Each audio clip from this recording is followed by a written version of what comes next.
ओम शांति। आज हम फिर से योग के ऊपर चर्चा करेंगे। जैसे पिछले वीडियो में हमने योग के कुछ आवश्यक बातें बताई थी, तो उसके आगे भी योग के ऊपर कुछ आवश्यक बातें और कुछ हम योग का अनुभव भी सुनाएंगे। तो वास्तव में योग हमारा मुख्य सब्जेक्ट है। और आज की मुरली में बाबा ने खास कहा, आज 29 मार्च 2025 की मुरली में भी बाबा ने अंडरलाइन कराया। बाबा ने कहा, बाप समझाते बच्चे, सजाओं से छूटने के लिए कम से कम 8 घंटा कर्म योगी बन कर्म करो, 8 घंटा आराम करो और 8 घंटा बाप को याद करो। इसी प्रैक्टिस से तुम पावन बन जाएंगे। तो अब बाबा ने पूरे 24 घंटे को 3 बार 8-8 घंटों में बाबा ने डिवाइड किया। तो अब हम 8 घंटा कर्मयोगी बन करके हमें कर्म भी करना है। चलो 8 घंटा आराम किया और भी जो भी काम किया उसी में आ जाता है। और बाकी 8 घंटा बाप को याद करना, बाबा को याद करना है ना। तो स्पेशली अब ये हम कैसे करें, तो उसके ऊपर हम थोड़ा चर्चा करना चाहेंगे। कि देखिए, वैसे तो हम सब जानते हैं कि योग की 4 अवस्थाएं हैं और योग के 4 स्टेप्स हैं, 4 पौड़ियां, 4 पायदान भी है। ये दोनों अलग अलग है पर कनेक्टेड है। तो इसको हम पहले समझेंगे। तो योग की 4 अवस्थाएं कौन कौन सी हैं? एक तो है देही अभिमानी स्थिति, अवस्था या स्थिति कहें, देही अभिमानी। दूसरा है आत्म अभिमानी। अब आप कहेंगे देही अभिमानी और आत्म अभिमानी में क्या अंतर है? अंतर तो है, थोड़ा अंतर है, परंतु है। तीसरा है, वो है, उसको कहते हैं अव्यक्त या फरिश्ता। दोनों एक ही चीज है ना। अव्यक्त स्थिति या फरिश्ता स्टेज, वो एक ही बात है। और चौथी अवस्था जो है वो है अशरीरी। इस अशरीरी अवस्था को ही बिंदु रूप, बीज रूप आदि आदि कहते हैं। अब हम इसको थोड़ा सा विस्तार करेंगे कि पहला है देही अभिमानी, अर्थात मैं आत्मा इस देह में, बिंदी है ना, स्थूल शरीर में मैं आत्मा इस देह का मालिक हूं, है ना। मैं मालिक हूं, आत्मा मालिक है। देह कर्मेंद्रियां ये इंस्ट्रूमेंट है, ये हमारे कर्मचारी है, मैं इसके मालिक हूं। और वास्तव में ये देही अभिमानी स्थिति जो ये कर्म योगी स्थिति है, क्योंकि कर्म योग में देह का भी भान होगा और आत्मा का भी भान होगा, परंतु मालिक पने का।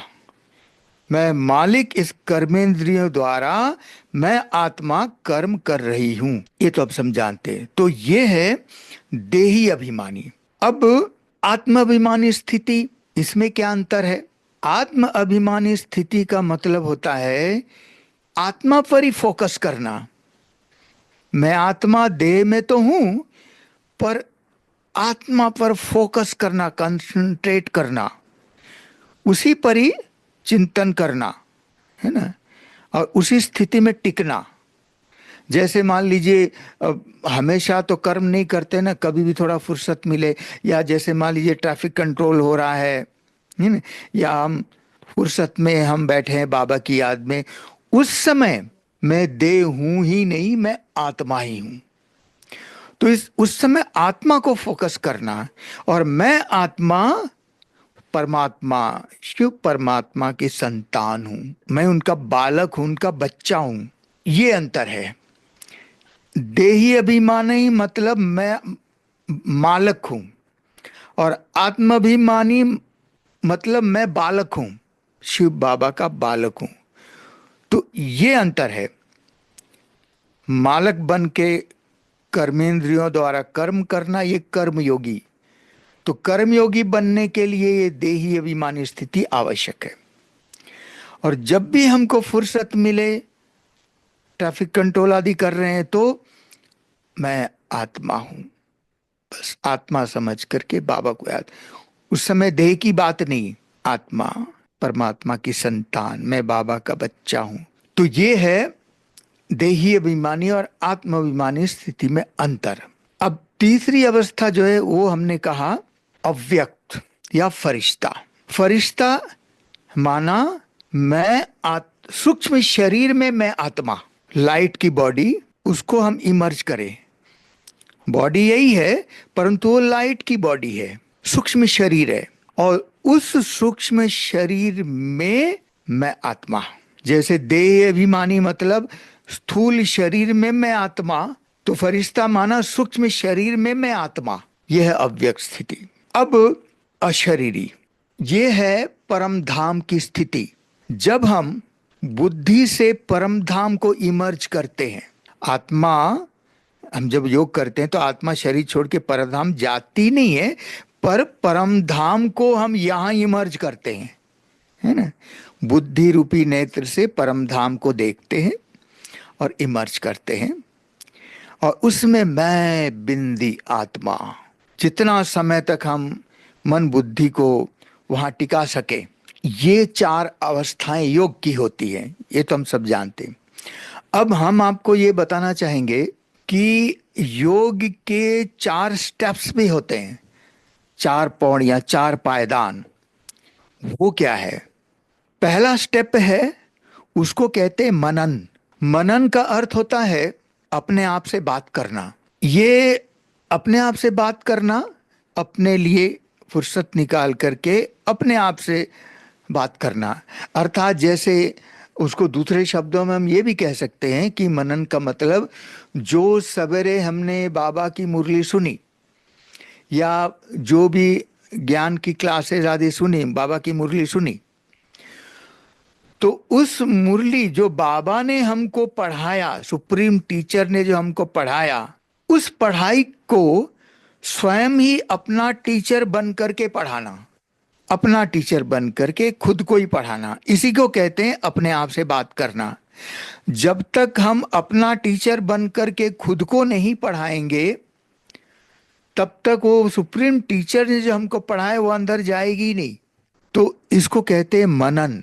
अब इसमें 3 बातें हैं, कहते हैं ना, मनन, चिंतन और मंथन। सुनने में तो एक जैसा लगता है, परंतु वास्तव में तीनों अलग अलग है। मनन माना, जैसे मैंने आपको बताया, अपने आप से बात करना, ज्ञान की जो बाबा ने जो जो पॉइंट सुनाई उसको रिवाइज करना, अपना टीचर बनकर के खुद को पढ़ाया, मतलब देखो आज बाबा ने ये बताया, ये बताया, अपने आप को ही हम पढ़ा रहे हैं अपना टीचर बन करके, है ना। तो ये है मनन। बुद्धि रूपी बर्तन में ज्ञान रूपी दूध को स्टोर करना, वो तो तब होगा जब मनन होगा, है ना। रिवाइज किया, बुद्धि रूपी बर्तन में उसको हमने रखा, स्टोर किया। उसके बाद होता है चिंतन। चिंतन का मतलब यह है कि मुरली की कोई एक विशेष पॉइंट को, उस पर हम गहराई से चिंतन करते हैं, है ना। और वो बात, जैसे कि वो चिंतन से क्या होता है, वो बात जैसे कि जैसे बाबा कहते हैं ना कि तीर लग जाना। तो कोई पॉइंट हमको खास जैसे तीर लग गया कि आज ये पॉइंट विशेष बात है, फिर उसी पर ही चिंतन चलता है ना, उसी पर ही। और उस चिंतन से क्या होता है, वो जैसे कि आत्मा में गहरे उतर जाती है, समा जाती है वो बात। फिर तीसरी बात है मंथन। मंथन का मतलब होता है जो बात अंदर गई, चिंतन में जो बात रही, उसको, उसी बात को अलग अलग दृष्टिकोण से देखते हुए उस पर आगे और उसको चारों तरफ से देखना, खंगालना। जैसे मान लीजिए किसी का कोई प्रोफेशन है, वो उस एंगल से देखेगा। कोई इंजीनियर है तो उसको इंजीनियरिंग दृष्टिकोण से देखेगा। कोई डॉक्टर है तो मेडिकल दृष्टिकोण से देखेगा। इस प्रकार से हम अलग अलग एंगल से देखेंगे। तो सामाजिक दृष्टिकोण से, अलग अलग दृष्टिकोण से देखेंगे, तब उस बात पर हमको एक, जैसे मंथन, मतलब जैसे दही बिलोते हैं ना, तो मंथन करते हैं तो उसमें से मक्खन निकलता है, उसमें से कोई एक नई चीज निकलेगी। एक नया स्पष्टीकरण सामने आएगा और वो बात आपकी निजी प्रॉपर्टी हो जाएगी, मतलब आपकी, मतलब खुद की चीज हो जाएगी। कोई नींद में भी पूछेगा ना तो उसको आप बता सकते, वो चीज आप भूल ही नहीं सकते, वो आपकी अपनी खुद की चीज हो गई। तो इसी प्रकार से ये हो गया मनन, चिंतन और मंथन। ये तो हो गया योग की पहली स्टेज। बाबा कहते हैं ना, मनन चिंतन भी योग है ना। ये इनिशियल स्टेज है, ये योग की प्रारंभिक स्थिति है। तो अगर हम ज्ञान का मनन करते हैं तो वो भी बाबा की याद ही हुई, क्योंकि बाबा के दिए हुए पॉइंट्स का ही चिंतन मनन कर रहे हैं, है ना। पहला है मनन, दूसरा है लगन। लगन, लगन का मतलब है बाबा से, परमात्मा से बात करना, उनसे रुरियान करना। जैसे मनन का अर्थ बताया कि अपने आप से बात करना, तो लगन का अर्थ होता है बाबा से बात करना, बाबा से बातें करना, बाबा से रुरियान करना। मैं इस पर भी अपना अनुभव सुनाऊंगा, है ना, कि बाबा से रुरियान करने से कैसे बाबा से रिस्पॉन्स मिलता है ना। ये हर एक को अपना अपना अनुभव है, हर एक को अनुभव है इसका, है ना। क्योंकि एक बाबा ने एक मुरली में कहा था कि बाबा बच्चों से बात करते हैं, है ना। बच्चे अगर बाप से प्रश्न पूछे और बाबा उत्तर न दे, ऐसा हो नहीं सकता। ये बाबा ने एक बार कहा था। तो उस रिहान का रिस्पॉन्स मिलता है। ये मैंने आपको बताया योग की दूसरे स्टेप। पहला है मनन, दूसरा है लगन, तीसरा स्टेप है उसको कहते हैं मगन। मगन का मतलब होता है कंसंट्रेशन, एकाग्रता। बातें कब तक करेंगे, है ना, करते करते करते बिल्कुल लगन, कंसंट्रेशन, एकाग्र हो जाना। ये एकाग्रता योग के लिए बहुत आवश्यक है ना। और इस एकाग्रता को हमें बढ़ाते रहना है, टाइम पीरियड इसको बढ़ाते रहना। पहले जैसे मान लीजिए थोड़ा सा एकाग्र हुआ, फिर बुद्धि इधर गई, फिर मन बुद्धि को खींच के लाइए, फिर करिए, ये तो थोड़ा करना पड़ता है पुरुषार्थ, है ना। तो अब जब हमारी एकाग्रता कंसंट्रेशन का मतलब ये है कि मन और बुद्धि जब दोनों एक ही ट्रैक पे चलेगा, एक ही सब्जेक्ट पे चलेगा, है ना, उसको कहते हैं एकाग्रता। बुद्धि कोई और विजुलाइज कर रहा है और मन कुछ और चिंतन कर रहा है, तो वो एकाग्रता नहीं है। जो बुद्धि विजुलाइज कर रही है, मन भी वही चिंतन कर रहा है, उसी की अनुभूति कर रहा हो, उसको कहते हैं एकाग्रता, कंसंट्रेशन। एक ही ट्रैक में दोनों चलते हैं, उसको कहते हैं एकाग्रता। इसके टाइम पीरियड को हमें बढ़ाना होता है, यह अभ्यास से होता है। अब जब ये अभ्यास धीरे धीरे पक्का हो जाएगा, टाइम पीरियड बढ़ जाएगा, तो फिर जो चौथी स्टेज है, चौथी पौड़ी है, उसको कहते अगन। अगन, जैसे देखिए मैं एक उदाहरण देता हूं। हमारे राजयोग के चित्र में एक चित्र है, उसमें दिखाया गया है कि सूर्य की किरणें लेंस के द्वारा कागज पर एकाग्र होकर के, कॉन्सेंट्रेट होकर के कागज पर पड़ रही है। वो एकाग्रता से थोड़ी देर जब वो कॉन्सेंट्रेट पड़ता जाएगा तो तुरंत उसमें अग्नि प्रज्वलित हो जाएगी, आग लग जाएगी, है ना। अगर आप लेंस को हिलाते रहें, सूर्य की किरणें तो पड़ रही है पर आप लेंस को हिलाते रहें, तो वहां एकाग्र नहीं हो पा रहा है। एकाग्र नहीं हो पा रहा है तो वो अग्नि प्रज्वलित नहीं होगी। तो ये अगन, इसी से ही यही ज्वाला रूप स्थिति है, यही योग अग्नि है। इसी से ही हमारे जन्म जन्मांतर के विकर्म विनाश होते हैं। इसी का ही अभ्यास हम जितना करेंगे उतनी हमारी आत्मा की प्योरिटी भी बढ़ती जाएगी, आत्मा की लाइट ब्राइट होती जाएगी, तेज होती जाएगी, है ना। अब एक मुरली है, 20 मार्च 2025 की मुरली है। उसमें बाबा ने कहा योग को अग्नि कहा जाता है, क्योंकि योग से ही आत्मा के अलाय खाद निकलती है। योग अग्नि से तमो प्रधान आत्मा सतो प्रधान बनती है। यदि आग ठंडी होगी तो अलाय निकलेगी नहीं।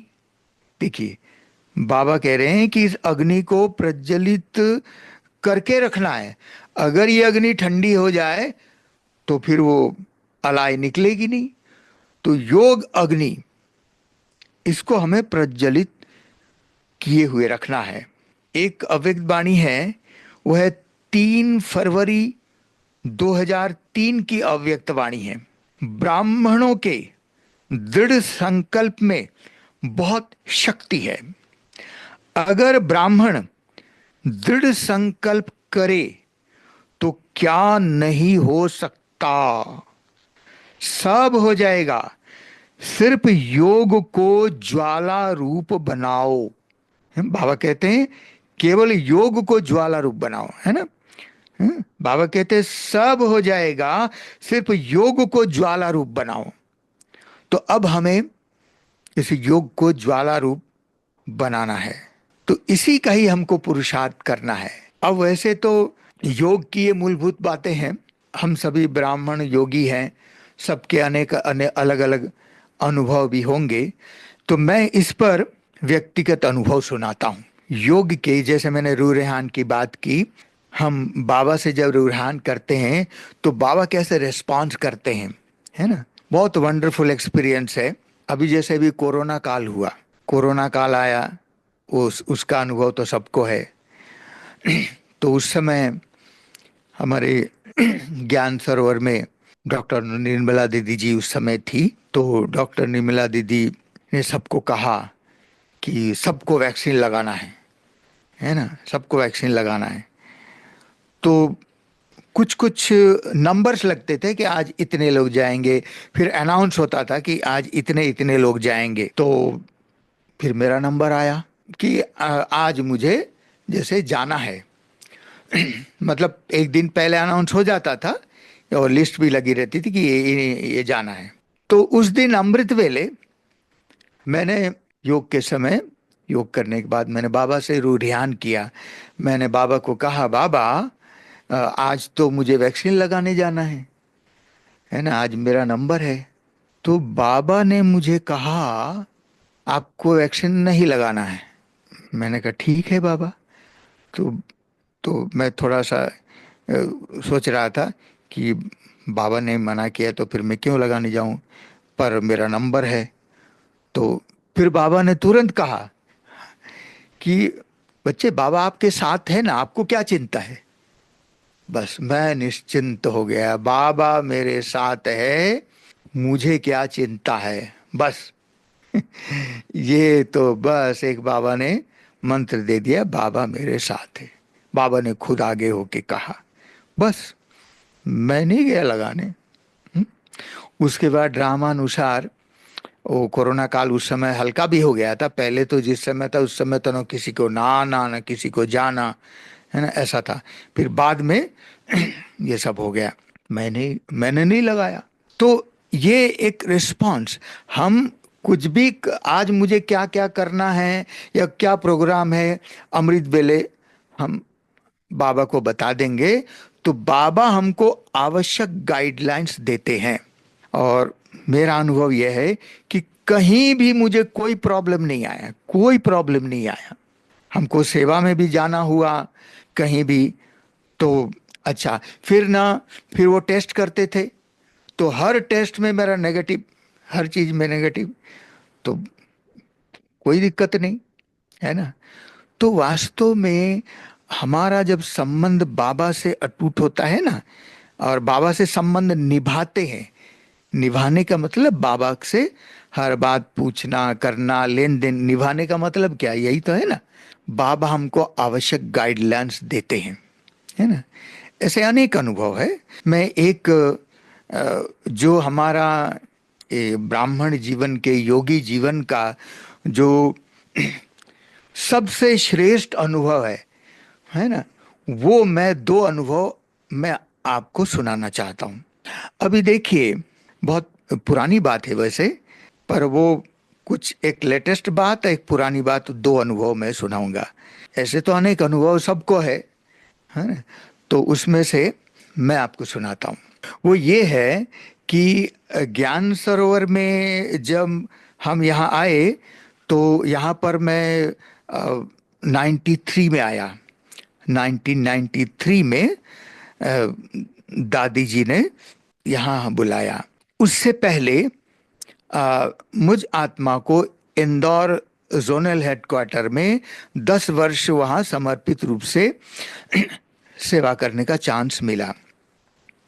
83 टू 93, उससे पहले तो मैं सर्विस करता था, तो मेरा इलेक्ट्रिकल फील्ड का था।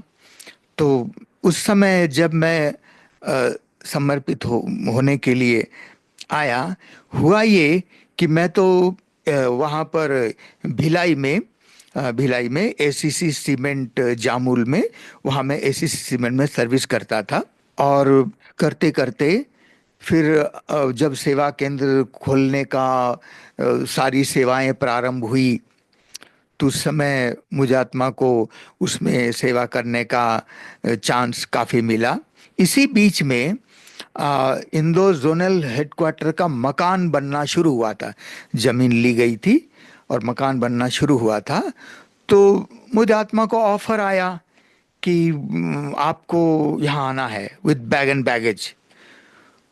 उस समय मुझे याद है कि मैं छत्तीसगढ़ में राजनांद गांव करके एक शहर है, वहाँ पर सेवा केंद्र खोलने के लिए हम लोगों ने वहाँ बहुत बड़ा मेला लगाया था। तो उस मेले की सेवा के लिए हम वहाँ गए हुए थे, वहीं पर ही था। और उन दिनों तो कोई मोबाइल होते नहीं थे। तो एक भाई रायपुर से आया, भाई ओम प्रकाश भाई जी का, वहाँ कमला दीदी के पास फोन आया और उनको कहा कि मुखर्जी भाई को भेजो, तो तुरंत भेजो। तो आवश्यकता हुई, तो उसी समय जब मुझे समाचार मिला, वो भाई आके के समाचार दिए, भाई आपको कल ही निकलना है। तो उस समय मैंने बाबा से रिहान किया। बाबा को पूछा, मैंने कहा बाबा, अगर आप मुझे समर्पित ही करना चाहते हैं तो मुझे आप मधुबन में क्यों नहीं करते। जस्ट मैंने अर्जी डाली। तो बाबा ने मुझे कहा कि बच्चे, बाबा आपको ट्रेनिंग में भेज रहा है। बस जब मैंने ये बाबा से सुना तो मैं निश्चिंत हो गया कि बाबा चाहता है कि मैं नौकरी छोड़ करके समर्पित रूप से सेवा करूं, जहां बाबा मुझे ट्रेनिंग देगा। बस मैं तुरंत तैयार होकर के फिर मैं निकल गया। 10 वर्ष वहाँ सेवा में था। वहाँ मकान बन रहा था तो सारे बिजली का काम, फिर वहाँ कन्याओं का हॉस्टल बना तो हॉस्टल में बिजली का काम, ऐसे करते करते फिर उसके बाद मुझे बड़ों ने भेजा रायपुर में। उन्होंने कहा कि वहाँ पर रायपुर में एक छोटी जमीन मिली थी चौबे कॉलोनी में। अभी तो बड़ा रिट्रीट सेंटर है, वो बाद की बात है। जिन दिनों मैं वहाँ था उस समय की बात, वहाँ छोटी जमीन मिली थी। तो मुझे कहा गया कि वहाँ आपको बिजली का सारा कंस्ट्रक्शन कैसे क्या होना है उसका नक्शा बना के आना। तो वहाँ पर गए तो उस समय तो प्लिंथ लेवल का काम चल ही रहा था। फिर भी थोड़ा ड्राइंग देख करके हमने उसका इलेक्ट्रिकल का सारा लेआउट, सारा कैसे क्या बनेगा, वो हमने तैयार कर लिया। पर मुझे कमला दीदी ने रोक लिया, बोले कि नहीं, आपको पूरा फिनिश करके जाना है। तो इंदौर से भी छुट्टी मिली कि नहीं, आप पूरा करके आओ। तो मैं ये बात बता रहा हूं कि जब ये बन रहा था, काफी स्पीड में बनने लगा। अब बनते बनते दीवारें खड़ी हो गई, वो सब हो गया और हमारा बिजली का काम भी शुरू हो गया। इसी बीच में कमला दीदी जी ने मुझे बुलाया और हमारी एक दादा वासवानी जी थे, है ना, वो सारा कंस्ट्रक्शन का काफ़ी फाइनेंस का काम वो देखते थे, काफ़ी उन्होंने अपना तन मन धन लगाया। तो दोनों ने मुझे बुलाया और मुझे कहा कि इस बार का जो फाइनेंस है वो हमने बिजली काम के लिए खास रखा है, तो आपको बिजली के लिए जो जो भी चीज़ें सामान लेना है वो ले लो, बाद में नहीं ना, अभी अभी ले लो। अब वो पूरा बनने में अभी तो बन ही रहा है, फिर भी मैंने अंदाज से सारा कैलकुलेट करके हमने सामान खरीद लिया। और चूंकि मुझ आत्मा को बाबा ने टेक्निकल अनुभव, इंडस्ट्रीज का अनुभव दिया था, तो उस हिसाब से, क्योंकि मैं वहाँ इरेक्शन डिपार्टमेंट में था, प्लांट तैयार होता है, उसमें काफ़ी रिस्पॉन्सिबिलिटी होती है और बहुत सीखने को भी मिलता है, प्रयोग करने को भी मिलता है। तो उसमें मुझे बाबा ने बहुत अच्छा अनुभव दिया था और उस हिसाब से मैंने इंडस्ट्रियल की रीति में थोड़ा सा लेआउट डायग्राम बनाया।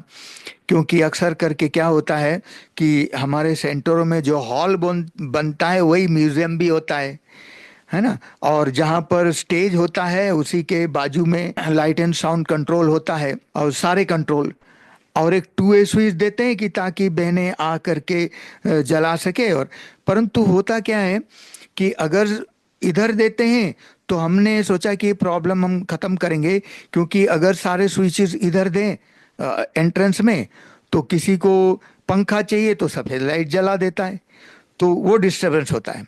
तो हमने सोचा कि सारा कंट्रोल एक ही जगह रहेगा, दोनों जगह रहेगा। परंतु हमने एक सिस्टम, एक नया बाबा ने टच किया और एक नया सर्किट डायग्राम बनाया कि हम ट्रांसफर स्विच देंगे कि जब क्लास चलेगी तो इधर के जो स्विचेस है वो कुछ काम ही नहीं करेगा, कोई कुछ भी दबाए, सारा कंट्रोल इधर हो जाएगा। जब क्लास पूरी हो गई तो ट्रांसफर स्विच ऑन कर देंगे, सारा कंट्रोल उधर चला जाएगा, तो फिर वो ऑन होगा। तो इसके लिए हमें चाहिए था रोटरी स्विच, स्पेशल प्रकार का रोटरी स्विच चाहिए था जो इंडस्ट्री में लगता है। वो महंगे भी होते हैं, उन दिनों तो आजकल के हिसाब से उस समय कंपैरिजन में महंगाई कहेंगे। तो हमने वो सारा कैलकुलेट करके ले लिया, दो स्विच, एक इधर के लिए, जब इधर का ट्रांसफर करेंगे उधर, उधर का करेंगे इधर। तो वो हमने ले लिया, सब खरीद लिया, सेव कर लिया। अब वो जो है वो चीज करीब 4-5 महीने बाद लगना था, है ना। तो अब वो जब धीरे धीरे काम पूरा हुआ, मैंने सारा वायरिंग कर ली, वो कर ली, जब वो स्विच लगने का समय आया तब मैंने वो निकाला, तो मैंने देखा ये तो गलत स्विच आ गया, ये तो गलत आ गया, जो मुझे चाहिए था वो नहीं है ये स्विच, ये तो अलग स्विच है। अब 4-5 महीने हो गए, अब दुकानदार ये वो वापस तो करेगा नहीं और हमें पैसा मिलेगा भी नहीं नया खरीदने के लिए, क्या करूं। तो फिर मैं अमृत वेले मैंने बाबा से रू ध्यान किया, मैंने कहा बाबा आई एम सॉरी, मेरे से गलती हो गई कि ऐसी ऐसी बात है और मैं क्या करूं। बाबा ने कहा कि कुछ गड़बड़ नहीं हुआ। तो मैंने कहा बाबा आप ही बताइए मैं कैसे करूं, मुझे कुछ समझ में नहीं आ रहा है। तो बाबा ने मुझे कहा, बाबा के शब्द बता रहा हूं, बाबा ने कहा कि बच्चे उसका नक्शा निकालो और नक्शा निकाल करके उसको देखो। ठीक है, मैं तुरंत उठ करके सब छोड़ करके पहले मैं मतलब हर उसमें आइटम में मैनुअल होता है, तो उसका भी मैनुअल था, तो मैनुअल निकाला, उसमें उसका ड्राइंग होता है। बाबा उसको कह रहे हैं नक्शा निकालो, तो वो मैंने उसका वो मैनुअल का ड्राइंग देखा। देखते देखते देखते बाबा ने मुझे टच किया, मुझे बाबा ने कहा कि पूरे स्विच को खोल दो। उसके स्विच के ना वो ऐसे लंबा होता है, उसके लैमिनेशंस होते हैं। तो बाबा ने कहा पूरा स्टड को, पूरा लैमिनेशन खोल दो। तो ठीक है, तो मैंने एक एक करके खोल करके अलग अलग अलग जगह ऐसे क्रम में रख दिया, है ना? कौन सा कहाँ खोला, मैंने क्रम में रख दिया। बाबा ने कहा खोल दो, मैंने खोल दिया। फिर बाबा ने मुझे कहा अब पहले ये वाला लगाओ, ठीक है। फिर बाबा ने कहा अब ये वाला लगाओ, अब ये वाला लगाओ। ऐसे करते करते करते बाबा ने फिर से पूरा स्विच को असेंबल करा दिया। अब जब स्विच असेंबल हो गया तो मैंने देखा कि जो स्विच मुझे चाहिए तो वही बन गया। ये बड़ा वंडर लगा मुझे। मुझे तो आइडिया नहीं था कि ऐसा भी हो सकता है। एक्चुअली क्या है कि उसके टर्मिनल्स के बाबा ने पोजीशन बदल दिए। अब अब हम लोग फैक्ट्री में तो ये काम करते नहीं, बस नया आया लगाया, परंतु ये ऐसा भी हो सकता है, ये तो हमें अकल ही नहीं थी। आइडिया ही नहीं था। पर बाबा ने मुझे इसमें सारा बाबा ने बता दिया कि ऐसे ऐसे करो। और सचमुच बाबा कैसे बिगड़ी को बनाने वाला, ये मेरे को अनुभव हुआ। और मैंने देखा जो स्विच चाहिए तो वही हो गया। फिर दोनों स्विच को वैसे ही कर दिया और बस वो लग गया, सक्सेस हो गया, ऑपरेशन सक्सेस हो गया, बिल्कुल सब ऑपरेट जैसा सोचा था, सब ऑपरेट एकदम सक्सेस हो गया, है ना। तो ये बाबा इतनी मदद करता है कि बात मत पूछो। अलग अलग अलग अलग प्रकार के मदद करता है ना। ऐसे खैर ये तो एक अनुभव हुआ। एक और जो अभी तक का सबसे मेरा जबरदस्त अनुभव, वो मैं आपको बताना चाहता हूँ। उसके लिए हम अभी मैं ग्लोब लाया नहीं, मैं आपको वैसे हम जो समय के चक्र का खगोलीय रहस्य में जो वो बताते हैं, उसके दूसरे सत्र में इस टॉपिक को मैं जरूर लेता हूँ, क्योंकि बहुत इंपॉर्टेंट है ये। कि बाबा कहते हैं ना कि साइलेंस से साइंस निकली, ये सच बात है। साइलेंस माना योग। जैसे अभी 17 मार्च 2025 की मुरली में ही बाबा ने कहा ना कि योग बल को साइंस बल भी कहा जाता है। ये 17 मार्च 2025 की मुरली में ही बाबा ने कहा कि योग बल को साइंस बल भी कहा जाता है ना। तो वो सच में ये सब क्या है, योग बल साइंस बल यही तो है। अब मैं आपको बताता हूं, ये उन दिनों की बात है कि जब वो सृष्टि चक्र का जो मैं सुनाया करता हूं, आप लोगों में से कईयों ने देखा भी होगा, यूट्यूब में भी है। तो उसके 3 सेशन होते हैं, पर इसके दूसरे सत्र में मैं इसका जिक्र करता हूं, तो वही अनुभव मैं अब यहाँ फिर से सुना रहा हूं। तो देखिए वो ये है कि जब ये सृष्टि चक्र का मॉडल तैयार हुआ, उसमें हम 3 गति बताया करते हैं, है ना। पृथ्वी की 3 गति। पहली गति है पृथ्वी अपनी धुरी पर घूमती है, पृथ्वी अपनी धुरी पर घूमती है, हाँ, वो पृथ्वी की पहली गति। दूसरी गति हम कहते हैं सूर्य के चारों तरफ भी पृथ्वी चक्कर लगाती है ना। तो पहली गति उसको कहते हैं रोटेशन, है ना, रोटेशन। और दूसरी गति सूर्य के चारों तरफ घूमना, उसको कहते हैं रिवॉल्यूशन, है ना। पहला हिंदी में रोटेशन को कहते हैं परिभ्रमण, और सूर्य के चारों तरफ जो चक्कर लगाता है उसको अंग्रेजी में कहते हैं रिवॉल्यूशन, हिंदी में कहते हैं परिक्रमण, सूर्य की परिक्रमा करना, है ना। अब तीसरी गति जो बाबा ने बताया है वो है रिपीटेशन, जो कल्प की गति है ना। वो सूर्य बहुत बड़ा है, पृथ्वी छोटी है। सूर्य के एक साल में केवल सूर्य का एक सरकमफ्रेंस सेंटर में कवर किया, और करते करते उसका एक करते करते ये ऑर्बिट धीरे धीरे शिफ्ट होता जाता है। ऑर्बिट शिफ्ट हो गया, फिर शिफ्ट हो जाता है, ऐसे स्पाइरल करते करते करते करते 5000 साल में पृथ्वी सूर्य का पूरा चक्कर लगा लेती है। इसको कहते हैं पृथ्वी की तीसरी गति, कल्प की गति। अब जब ये सन 2012 में ये मॉडल तैयार हुआ था, जब साइंटिस्ट और इंजीनियरिंग विंग की सिल्वर जुबली सेलिब्रेशन थी, उसी में मुझे ऑफर किया गया था। तो बाबा ने ये मॉडल तैयार करवाया था। तो शांतिवन में डायमंड हॉल के पीछे बहुत बड़ा एग्जीबिशन लगा था, उसमें हमको भी एक स्टॉल मिला था, उसमें ये डिस्प्ले किया। उस समय मुझे इतना ज्ञान नहीं था, परंतु जब ये मॉडल बन रहा था तब बाबा ने मुझे कहा था, बच्चे आगे चल के बाबा आपको और पॉइंट्स देंगे। अब वहां तो मैं 5 मिनट में ही बात पूरी कर देता था, क्योंकि उतना ही मुझे ज्ञान था, उतना ही मालूम था। अब हमारे ज्ञान सरोवर में हर साल विंग प्रोग्राम होते हैं। तो जब 2013 में फिर से साइंटिस्ट और इंजीनियरिंग विंग की कॉन्फ्रेंस होने वाली थी, तो उसमें मुझे फिर से कहा गया भाई ये मॉडल आप फिर से लगाइए। तो हमारे ज्ञान सरोवर के हारमोनी हॉल है, उसके बाहर बहुत बड़ा कोर्ट यार्ड है, आंगन है, वहां पर ये डिस्प्ले हमने किया था। तो उसमें बहुत सारे साइंटिस्ट और इंजीनियर्स ने देखा था। तो उनमें से एक आत्मा, एक साइंटिस्ट, एक आत्मा ने मेरे पास अलग से समय लेकर के मुझे एक प्रश्न किया। उसने मुझे प्रश्न ये किया कि आप पृथ्वी की 3 गति बताते हो, है ना। तो उन्होंने कहा पृथ्वी अपनी धुरी पर घूम रही है, रोटेशन। कहते हैं ओके, इट इज एक्सेप्टेड, ये हम स्वीकार करते हैं। फिर पृथ्वी घूमते घूमते सूर्य के चारों तरफ चक्कर लगा रही है, रिवॉल्यूशन, वो दूसरी गति भी एक्सेप्टेड। ये दोनों गति को हम एक्सेप्ट कर रहे हैं, मानते हैं ये होती है। परंतु उसने मुझे प्रश्न ये पूछा कि पृथ्वी की तीसरी गति क्यों होती है। उसने मुझे ये प्रश्न पूछा। अब इसका उत्तर तो मुझे मालूम नहीं था, है ना। तो परंतु बाबा ने मुझे तुरंत एक पॉइंट टच किया। तो मैंने उसको तुरंत एक प्रश्न पूछा। मैंने पूछा, सर आप मुझे पहले ये बताइए कि पृथ्वी की पहली गति क्यों होती है। उसने मुझे पूछा तीसरी गति क्यों होती है। तो मैंने उनको पूछा, आप पहले ये बताइए कि पृथ्वी की पहली गति क्यों होती है। तो मेरा अचानक का प्रश्न सुन करके वो चुप हो गया।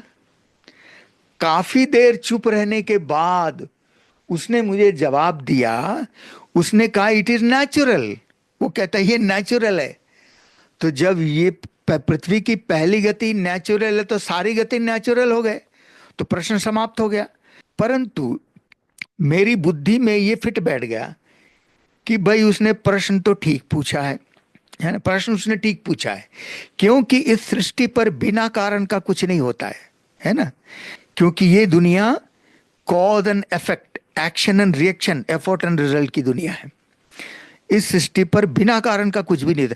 पृथ्वी अपनी धुरी पर घूम रही है, क्यों घूम रही है, कारण तो जरूर होगा। मुझे मालूम नहीं, उस वैज्ञानिक को मालूम नहीं, वो बात अलग है, परंतु कारण तो जरूर होगा और वो मुझे ढूंढना है।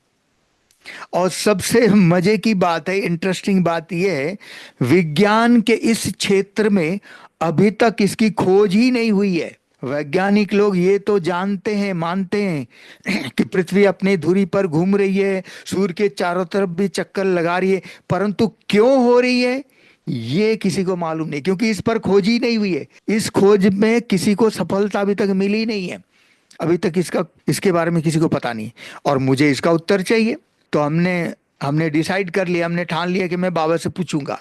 तो दूसरे दिन अमृत वेले मैंने बाबा को समाचार दिया कि बाबा कि ऐसी ऐसी बात हुई है और उसने मुझे ऐसा प्रश्न पूछा और मुझे मालूम नहीं, उसको भी मालूम नहीं, तो मुझे आपसे जानना है कि ये पृथ्वी की तीनों गति क्यों होती है। तो मैंने बाबा से पहले ये पूछ लिया, बाबा पहले आप मुझे ये बताइए कि पृथ्वी की पहली गति क्यों होती है।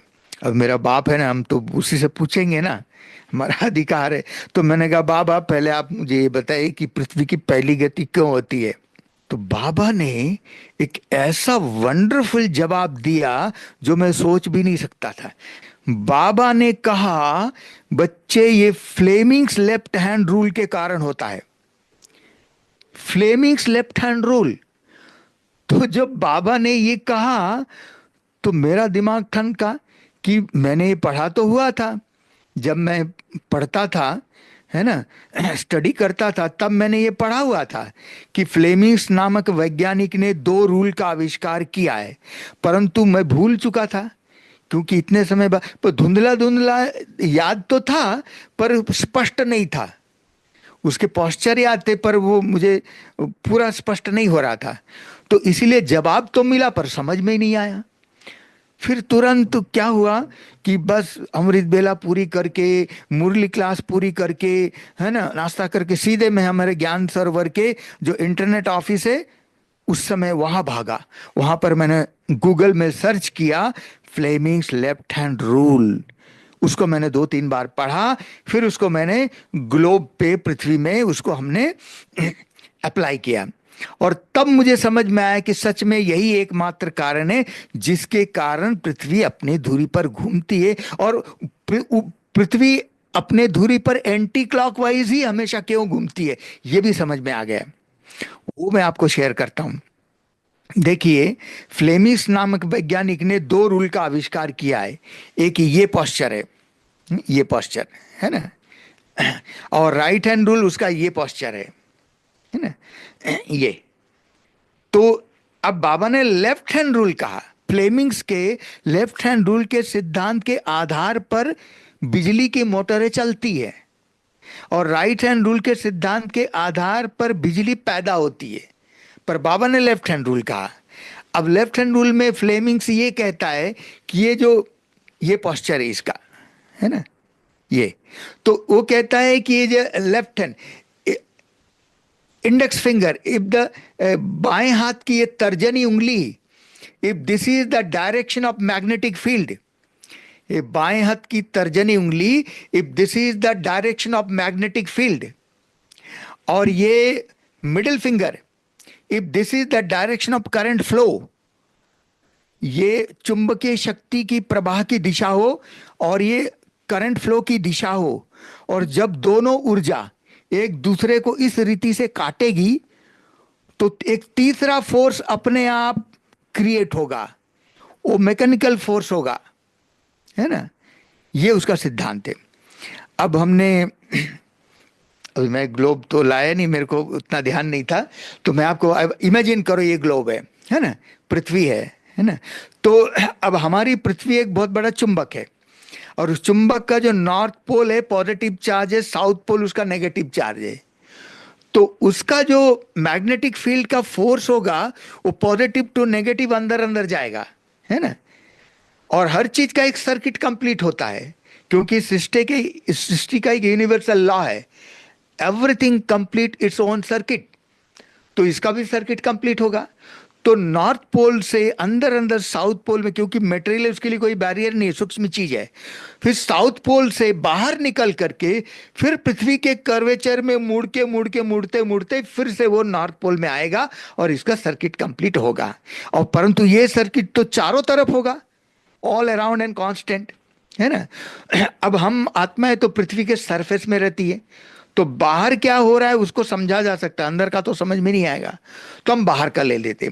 तो नॉर्थ से साउथ पृथ्वी के अंदर अंदर चुंबकीय प्रवाह की फ्लो डायरेक्शन अंदर गया, और साउथ पोल से बाहर निकल करके पृथ्वी के कर्वेचर में मुड़ते मुड़ते नॉर्थ में आया। तो बाहर वाला हम ले लेते जो नीचे से ऊपर साउथ टू नॉर्थ गया। तो फ्लेमिंग्स ने ऐसा कहा तो हम ऐसा कर लेते हैं, है ना। तो एक चीज हमको मिल गई, the direction of magnetic field, एक चीज मिल गई है ना, ये डायरेक्शन ऑफ। और फ्लेमिंग्स कहता है ये जो मिडिल फिंगर है ये करंट फ्लो है। तो हमने सोचा ये इसमें करंट फ्लो कहां से आएगा। तो बाबा ने कहा कि पृथ्वी की जो गुरुत्वाकर्षण शक्ति है वही इसका करंट फ्लो है। मतलब गुरुत्वाकर्षण शक्ति को करंट फ्लो के साथ तुलना की जा सकती है ना। तो मतलब अब दोनों चीज हमको मिल गई, और ग्रेविटेशनल फोर्स वो भी पृथ्वी के चारों तरफ हर चीज को खींच रही है ना, हर चीज। और ये भी जैसे मैग्नेटिक फील्ड का जो सर्किट है वो ऑल अराउंड एंड कांस्टेंट, चारों तरफ होता है और लगातार होता है। तो ये गुरुत्वाकर्षण शक्ति ये भी चारों तरफ होता है और लगातार होता है। अब दोनों चीज हमको मिल गई, मैग्नेटिक फील्ड का फोर्स, ग्रेविटेशनल फोर्स। अब दोनों एनर्जी एक दूसरे को ऐसे काट रहा है, तो काटेगा तो तीसरा फोर्स अपने आप क्रिएट होगा, और वो मैकेनिकल फोर्स होगा, और वही फोर्स पृथ्वी को घुमा रही है। और चूंकि ये थंब के डायरेक्शन में होगा तो थंब के डायरेक्शन में माना ही एंटी क्लॉकवाइज, इसीलिए पृथ्वी हमेशा अपनी धुरी पर घुमा करती है और हमेशा एंटी क्लॉकवाइज ही घुमा करती है ना। ये बाबा ने हमको जवाब दिया, है ना। तो बाबा से रूरिहान करने से बाबा जवाब देता है ना। इसके तो और भी अनुभव है कि दूसरी गति क्यों होती, तीसरी गति, उस सब जवाब बाबा ने दिया है, वो लंबा हो जाएगा, इसलिए मैं अभी उसको अभी नहीं लेता हूं। तो अभी हम यहीं समाप्त करते हैं, या आप हमारा YouTube में इसका दूसरा सेशन देखेंगे ना तो उसमें सारी चीजें बताई हुई है। तो बाबा से हम जब बातें करते हैं, रूरिहान करते हैं, तो बाबा हर प्रकार का डायरेक्शन देता है, हर प्रकार का गाइडलाइन हमको देता है। अब ये जो नई चीज बाबा ने दे दी ना कि पृथ्वी अपनी धुरी पर क्यों घूमती, आज तक वैज्ञानिकों को मालूम ही नहीं है जो बाबा ने बताया। और इंटरेस्टिंग बात यह है कि इसी सेकंड से जो बाबा ने जवाब दिया ना, इसी के आधार पर ही हमको ये जो मॉडल तैयार हुआ, इसका कॉपीराइट सर्टिफिकेट हमको, कॉपीराइट दिल्ली के कॉपीराइट ऑफिस से हमको ये मिला, इसी के आधार पर। क्योंकि वो तो पूरा छानबीन करते हैं, जो नई चीज होती है उसी को। इसका तो जवाब अभी तक किसी के पास है ही नहीं, तो इसकी भी बाबा ने मॉडल की कॉपीराइट भी करा दी। ओम शांति।